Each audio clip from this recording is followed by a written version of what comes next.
अल्हम्दुलिल्लाहि रब्बिल आलमीन वल आक़िबतु लिल मुत्तक़ीन अस्सलातु वस्सलामु अला सय्यिदिल मुरसलीन अम्मा बाद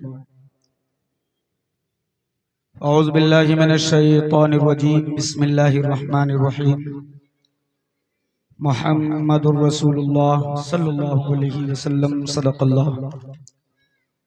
सदक़ल्लाहु मौलाना अज़ीम व सदक़ रसूलुहुन नबियुल मतीनुल मुबीनुल अमीनुल मकीनुल मुईनुल करीम व नहनु अला ज़ालिका लमिनश शाहिदीन वश्शाकिरीन वल्हम्दुलिल्लाहि रब्बिल आलमीन।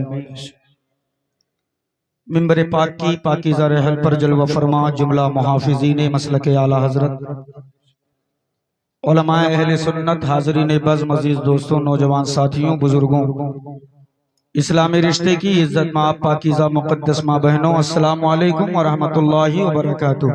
वालेकुम अस्सलाम व रहमतुल्लाहि व बरकातुहू। आइए हम और आप निहायत ही अदब व एहतराम के साथ अपनी और सारी कायनात के मरकज़ अक़ीदत रहमत आलम नय्यर आलम फ़ख्र दो आलम नूर मुजस्सम अहमद मुज्तबा मोहम्मद मुस्तफ़ा सल्लल्लाहु अलैहि वसल्लम की मुक़द्दस बारगाह में अपनी गुलामी का सबूत पेश करें। निहायत ही अदब के साथ दुरूद पाक पढ़ें। अल्लाहुम्मा सल्लि अला सय्यदना मौलाना मलजाना मुहम्मदिन बारिक वसल्लिम सलातुम व सलामुन अलैका सय्यदी या रसूल अल्लाह सल्लल्लाहु तआला अलैहि वालिहि वसल्लम। दुश्मने अहमद पे शिद्दत कीजिए, मुल्हिदों से क्या मुरव्वत कीजिए, कीजिए चर्चा उन्हीं का सुबह शाम, जाने काफिर पर कयामत कीजिए। हश्र तक डालेंगे हम पैदाइशे मौला की धूम, मिसले फारस नजद के किले गिराते जाएंगे। खाक हो जाएं अदू जलकर मगर हम तो रजा, दम में जब तक दम है जिक्र उनका सुनाते जाएंगे। हजरात निहायत लायक मुबारकबाद हैं आप तमामी हजरात कि आज आप तमामी हजरात ने अपने नरम गरम बिस्तर छोड़कर हुजूर की मोहब्बत में हुजूर के जलसे में तशरीफ लाए हैं। मिंबर शरीफ की पाकीज़ा रहल पर आप अपने माथों की निगाहों से मुलाहजा कर रहे हैं। अल्हम्दुलिल्लाह हमारे इलाके के वो अजीम शख्सियात जलवगर हैं। खतीब अहले सुन्नत नाशरे मसलक आला हजरत हजरत अल्लामा मौलाना मोहम्मद सलार बख्श साहब क़िबला, उस्ताजुल उलमा मुफक्किर इस्लाम मुहाफिज़ नामूस रिसालत हजरत अल्लामा मौलाना मुफ्ती मोहम्मद ज़ाकिर हुसैन साहब क़िबला, दीगर उलमा अहले सुन्नत, शायर अहले सुन्नत कारी इसराइल साहब मौलाना हामिद साहब क़िबला, नकीब अहले सुन्नत हजरत मौलाना आशान मोहम्मद साहब क़िबला, कारी मंजूर साहब क़िबला व दीगर उलमा अहले सुन्नत जलवगर हैं। मेरे पास इतना वक्त नहीं है कि मैं इन बुजुर्गों के जो है तारुफ आप तमामी हजरात तक पहुंचा सकूं, लिहाजा मैं इनसे माजरत खा हूं। मैं बस इन जुमलों के साथ अपने गुफ्तगू का सफर शुरू करूं कि किसको चूमूं, किसको छोड़ूं, किसको ठोकर मारूं, उनकी गली का हर एक पत्थर हीरा लगता है, जो जर्रा जिस जगह है वहीं आफताब है। बस मैं मिंबर वालों से बिलखुसूस दुआओं का तालिब हूं और मुझे उम्मीद है कि इंशाअल्लाह ये अपनी दुआओं से जरूर नवाजेंगे। लेकिन आप तमामी हजरात बाहर से हमारे उलमा शोरा खुतबा तशरीफ लाए हैं। ये शहर बहराइच अल्हम्दुलिल्लाह ये हमारा इलाका है, आप सबका इलाका है। यहाँ से लोग जाएंगे तो क्या तासुर लेकर के जाएंगे कि मैं बहराइच गया था, वहाँ के लोग बहुत ढीले किस्म के थे। आप हजरात मैं देख रहा हूँ कि बेहतरीन अंदाज में पढ़ने वाले अपनी मेहनत पूरी जान लगाकर पढ़ रहे हैं, लेकिन आप हजरात थोड़ा सा सुस्ती का इजहार कर पेश कर रहे हैं। मैं चाहता हूँ कि आप उस इनकलाबी शहर के करीब रहते हैं जिसे दुनिया शहर बहराइच के नाम से जानती और पहचानती है। और शहर बहराइच याद रखिएगा कि शहर बहराइच की खूबसूरती किसी के कारखाने या किसी की हवेली से नहीं है। शहर बहराइच की पहचान पूरे भारत में सैयदे सालार से होती है। और अगर मानते हैं कि एहसान है आप पर सैयदे सालार का तो आप हजरात बोलिएगा, वरना कोई शिकायत नहीं है। अब हाथों को उठाकर मदीने की सरकार में लो लगाएं, पूरा मजमा एक आवाज में कहे लब्बैक या रसूल अल्लाह। जो लोग पीछे रोड पर खड़े हैं मैं उनसे गुजारिश करूंगा अल्लाह के वास्ते आप अगर खड़े ही रहना है तो थोड़ा सा करीब चले आए। ये दुकानें जो लगाई गई हैं मेले की शक्ल इस जलसे को न दें, ये मेला नहीं है। यहाँ आप हुजूर की बातें सुनने के लिए आए हैं। ये वलमा अपनी तमाम तर मसरूफियात से अपना वक्त निकाल कर यहाँ तशरीफ लाएं इसलिए ताकि आपकी इस्लाह कर सकें। आप हजरात भी जहाँ हैं वहीं से खराज अकीदत पेश करें, हाथों को उठाएं और कहें लब्बैक या रसूल अल्लाह। अगर आप वाकई में डरते नहीं है, सीने में किसी चीज का डर नहीं है, खौफ नहीं है, तो एक मर्तबा कह दें लब्बैक या हुसैन, लब्बैक या हुसैन। ये शहर बहराइच के सामने और अल्हम्दुलिल्लाह बहराइच ही नहीं, बहराइच का ये फैज है कि हिंदुस्तान का कोई भी मुसलमान कभी किसी से डरता नहीं। ऐसा नहीं है कि हमें डराया नहीं गया या डराया नहीं जा रहा, हर कदम पर हमें डराने की कोशिश हो रही है, हर मौके पे हमें दबाने की कोशिश हो रही है, हर मोड़ पर ईमान वालों को तोड़ने की कोशिशें चल रही है। लेकिन याद रखना जब जब जमाने ने ईमान वालों को डराया है तो मुस्तफा के दीवानों ने कहा आखिर डरे तो किससे? तो दुनिया ने कहा तुम डरो इसलिए कि मेरी औलादों के पास हथियार है। तो नबी वाले बोल पड़े चुप, अगर तेरे पास हथियार है तो हमारे पास सैयदे सालार है। नारे तकबीर, नारे रिसालत। ऐसे नहीं और जिंदगी से बोलो या रसूल अल्लाह।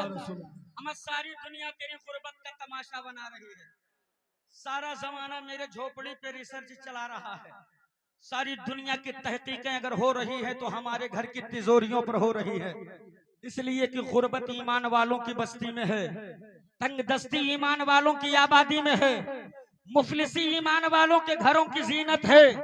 जमाने ने जब हमारी तिजोरियां खोल कर देखी है तो तंज कसते हुए ईमान वालों को कहा था सुनो आखिर तुम ये तरह किस बात पर रहे हो, तुम्हारे पास तो कोई दौलत है ही नहीं। हमने कर रिसर्च कहाँ किए हो? बोले घर की तिजोरी खोल कर देखा है, तिजोरियां खाली पड़ी है। मुस्तफा के दीवाने बोल पड़े मियाँ तेरा रिसर्च ही गलत जगह चल रहा है। अरे मेरे घर की तिजोरी खाली हो सकती है मगर दिल की तिजोरी खोल कर देख ले, हर गोशे में तुझे सैयदे सालार का जलवा दिखाई देगा।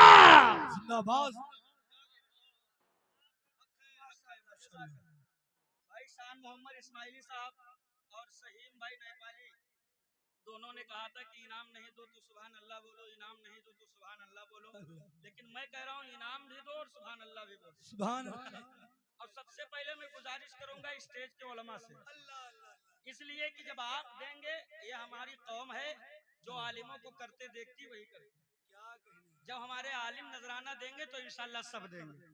अब आप लोग यहाँ देखते रहे, मैं पीछे देख नहीं रहा हूँ कौन उठा कौन नहीं उठा, बाद में बता दीजिएगा, हम हिसाब ले लेंगे। मचल कर बोलो या रसूल अल्लाह, ऐसे नहीं और जिंदगी से बोलो या रसूल अल्लाह।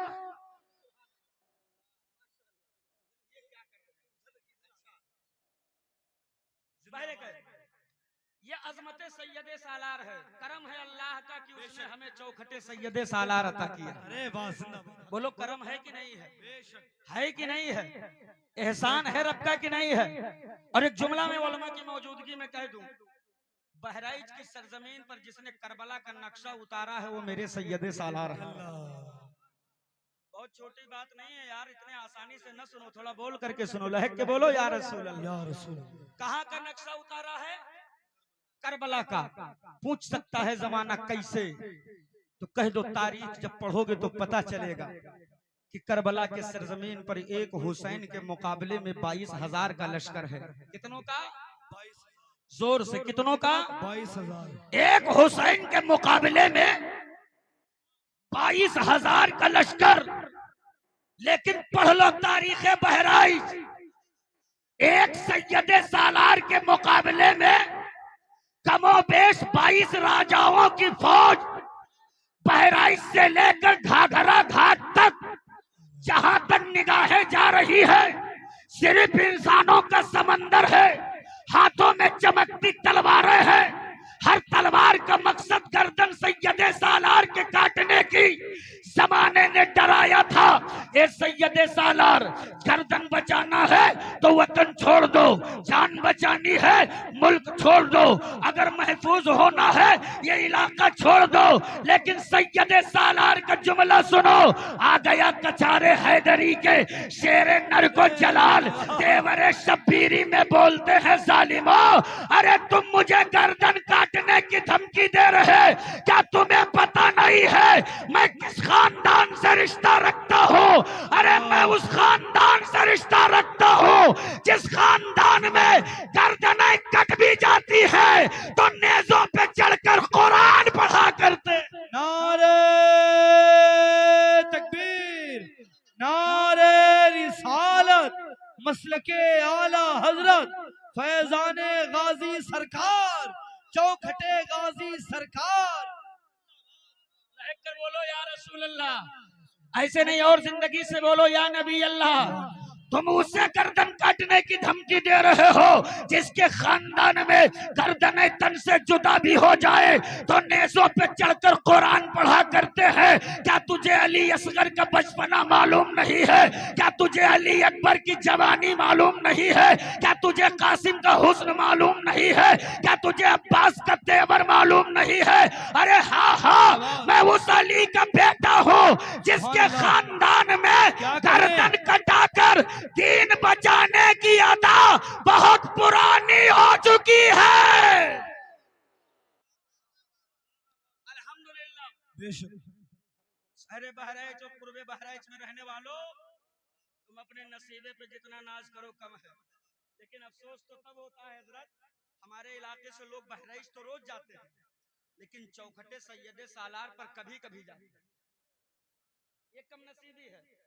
अगर पड़ोस में किसी के यहाँ से एक बकरा का मिन्नत मान दिया गया कि ये बकरा फला तारीख में फला महीने में गाजी बाबा के यहाँ जाएगा, तो आदमी तो तैयार नहीं होते हैं लेकिन औरतें पूरे मोहल्ले की तैयार हो जाती है कि जब फलानी फुफ्फू के बकरा जाई तो हमहू जेबे जूड़ा चिमटी और बेलना चौकी लगी, पूरी तैयारी बना है ना।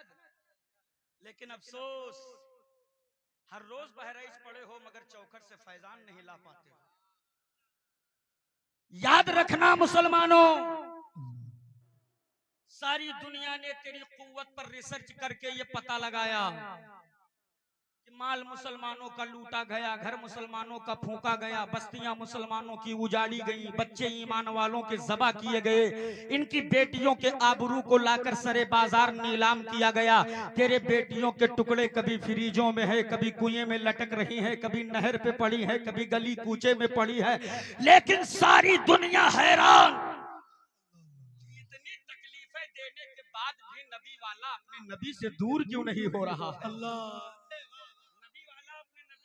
दूर क्यों नहीं हो? जोर से, नबी वाला अपने नबी से दूर क्यों नहीं हो रहा है? मुझे अपने वक्त का ख्याल है, बहुत कम वक्त में मुझे गुफ्तगू समेटनी है, लिहाजा आप अगर बोल कर सुनेंगे तो जल्दी बैठ जाऊंगा, वरना मुफ्ती हम्माद साहब आए हैं, उनसे मुसाफा करेंगे, गाड़ी में बिठा के भेज देंगे कि हजरत फिर कभी बुलाएंगे, आप तकरीर कर लीजिएगा, आज सिर्फ हमारी तकरीर होगी। लहक कर बोलो, पीछे वाले बहुत कंजूसी करो, लहक के बोलो या रसूल अल्लाह, या रसूल अल्लाह, बोल दो, और लहक के बोलो या हबीब अल्लाह। या हबीब अल्लाह। मैं एक जुमला कह दूं, माशाल्लाह, थकता वो है जो फौजी होता है, नबी का आशिक कभी थकता नहीं है। आप कैसे आशिक को थक गए यार, अभी तो जलसा शुरू हुआ है। टूटता वो है जो फौजी होता है, नबी का आशिक कभी टूटा, जोर से, नबी का आशिक कभी टूटा नहीं करता। तारीख बताती है, उलमा गवाह हैं कि ममलिकों के सरहदों के तहफ्फुज के लिए हुक्मरानों ने लड़ाके तैयार किए हैं, फौजी बनाए हैं, लेकिन कुर्बान जाओ आमना के चांद की अजमत पर, दीन इस्लाम की हिफाजत के लिए मेरे मुस्तफा ने लड़ाके नहीं तैयार किए हैं, फौजी नहीं बनाया है, बल्कि दीन की हिफाजत के लिए आमना के लाल ने आशिकों की जमात बनाई है। और जिसे यकीन ना आवे वो चलकर मक्का देख ले, वाह रे बिलाले हबशी, जमाना जिसे कह दे ये बेकार है, उसे मेरे मुस्तफा सीने से लगाकर उम्मत का बिलाल बना देते हैं। चल के देख लो मक्का। टूटता वो है जो फौजी होता है। नबी का आशिक कभी टूटा, जोर से, नबी का आशिक कभी टूटा नहीं करता है। बिलाल हबशी हैं, हुजूर का कलमा पढ़ने लगे। आए हाय हाय, बोल लो सुभान अल्लाह। या हद का नारा लगाने लगे। बिलाल ने भी इतना कहा है तो जालिमों ने पूरी मशीनरी बिलाल के खिलाफ इस्तेमाल की। बिलाल जबान पर तो हाथों में हथकड़ी लगा दी गई, पैरों में बेड़ी डाल दी गई, पथरीली जमीनों पर घसीटा गया, गालों पे तमाचे मारे गए, सीने पे पत्थर रखा गया। लेकिन वारे बिलाल हबशी, बिलाल भी बता रहे हैं मुस्तफा के दीवानों, जालिमों से मेरा ये जुमला सुन लो। बिलाल कहते हैं जालिमों, हथकड़ी डालोगे डाल दो, बेड़ी डालोगे डाल दो, तल पत्थर रखोगे रख लो, पथरीली जमीन पर घसीटोगे घसीट लो। क्या मतलब? बिलाल हबशी बता रहे हैं अगर मैं फौजी होता तो टूट चुका होता। नबी का आशिक हो, टूटने नहीं वाला मैं। और बिलाल ने उम्मत को पैगाम दे दिया कि बिलाल जान तो दे सकता है मगर मुस्तफा का दिया ईमान नहीं दे सकता। नारे तकबीर, नारे रिसालत, मसलके आला हजरत। चल के बोलो या रसूल अल्लाह। टूटता वो है जो फौजी होता है। नबी का आशिक कभी टूटा, अरे जोर से यार, बहुत पस्त आदमी हो आप। नबी का आशिक कभी टूटा नहीं करता है। यही रंगे बिलाल जब पहुंचा है बरेली की सरजमीन, और जब चढ़ा है ये रंग सरकार मुफ्ती आजम हिंद पर। एक वक्त था इसी भारत के संसद भवन में एक बिल पास किया गया था, जब कहा था कि हिंदुस्तान की तरक्की के लिए यहाँ पॉपुलेशन पे कंट्रोल करने के लिए मुसलमानों को नसबंदी कराना पड़ेगा। बड़े बड़े मुफ्ती साहब बिके, नदवा के मुफ्ती साहब बिके, सहारनपुर के मुफ्ती साहब बिके, शाही मस्जिद के इमाम साहब बिके, मगर जब बात मेरे मुफ्ती आजम तक पहुंची, अरे सरकार मुफ्ती आजम हिंद ने लिख दिया कि मजहबे इस्लाम में नसबंदी कराना हराम है, हराम है, हराम है। क्या लिखा? जोर से बोलो, क्या लिखा? टूटता वो है जो फौजी होता है। नबी का आशिक कभी टूटा, जैसे लिखा मेरे मुफ्ती आजम ने। हुकूमत की सारी मशीनरी सरकार मुफ्ती आजम हिंद के खिलाफ। जमाने ने कहा मुस्तफा रजा फतवा बदल दो वरना हथकड़ी डाली जाएगी, बेड़ी डाली जाएगी, कैदी बनाए जाओगे, सलाखों के अंदर जाओगे, मुजरिम करार दिए जाओगे। आ गया शेरे रजा को जलाल। रंगे बिलाली जब चढ़ा है तो बोल पड़े, हथकड़ी डालोगे डाल दो, बेड़ी डालोगे डाल दो, मुजरिम बनाओगे बना लो, कैदी बनाओगे बना लो। क्या मतलब? मुफ्ती आजम का